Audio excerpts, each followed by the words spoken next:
Affaire Madoff. Les victimes de cette pyramide de Ponzi ont été remboursées à hauteur de 94%. 16 ans après le début de l'affaire Madoff, la grande majorité des victimes de la plus grande pyramide de Ponzi de l'histoire ont pu jouir d'un remboursement des fonds qu'ils se sont fait subtiliser. Ensemble, faisons le point sur cette escroquerie de grande ampleur et sur le plan de remboursement qui a été mis en place.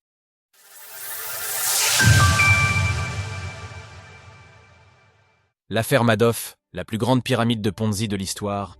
En 1960, à l'âge de 22 ans, Bernard Madoff fonde sa société d'investissement avec $5 000, la Bernard Madoff Investment Securities. Durant les années 70, avec l'aide de son frère, l'homme d'affaires américain participe à la fondation du traitement automatique des transactions, la pierre angulaire de ce que deviendra le Nasdaq. Gagnant en notoriété à Wall Street, mais aussi auprès du grand public, Bernard Madoff imagine un stratagème pour s'enrichir illégalement.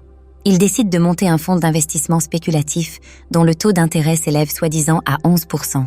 Déjà à l'époque, ces intérêts annuels sont exorbitants, ce qui incite de nombreuses personnes à investir dans le fonds en espérant s'enrichir. Tout savoir sur le concept de pyramide de Ponzi et comment s'en prémunir. Riches particuliers, institutions financières de toute nationalité, fondations, etc. De nombreuses personnes et entités confient leur argent à la société de Bernard Madoff, sans savoir qu'il s'agit en réalité de la plus grande pyramide de Ponzi de l'histoire.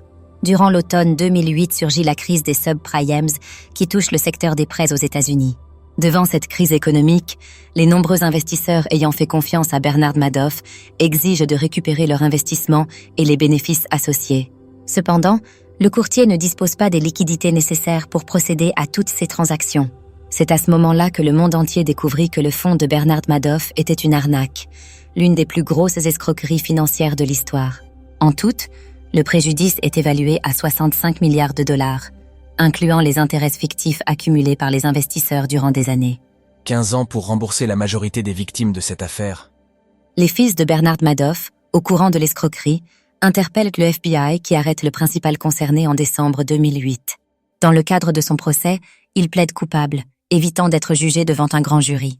Au final, le tribunal de New York le condamne à 150 ans de prison ferme, une décision qu'acceptera l'homme d'affaires. En parallèle, un plan de remboursement est imaginé. Le département de la justice des États-Unis saisit les comptes et les biens de la famille Madoff, dont un penthouse à New York et plusieurs yachts de luxe, afin d'indemniser les victimes. Par ailleurs, les personnes ayant placé leur argent dans le fonds, mais ayant retiré leurs gains avant l'automne 2008, ont été contraintes de rembourser les faux bénéfices qu'ils avaient accumulés. Il aura fallu près de 15 ans pour que les 41 000 investisseurs éligibles au remboursement de leur investissement initial soient indemnisés. En tout, $4,3 milliards ont été utilisés pour mener à bien ce plan de remboursement, permettant de couvrir 94% des pertes initiales. Chaque victime a reçu en moyenne $119 000. Il s'agit là de chiffres bruts qui ne prennent pas en compte les frais de justice, ni l'inflation. Le 10e et dernier virement a été initié le 30 décembre dernier, clôturant une bonne fois pour toute l'affaire Madoff. Retrouvez toutes les actualités crypto sur le site cryptost.fr.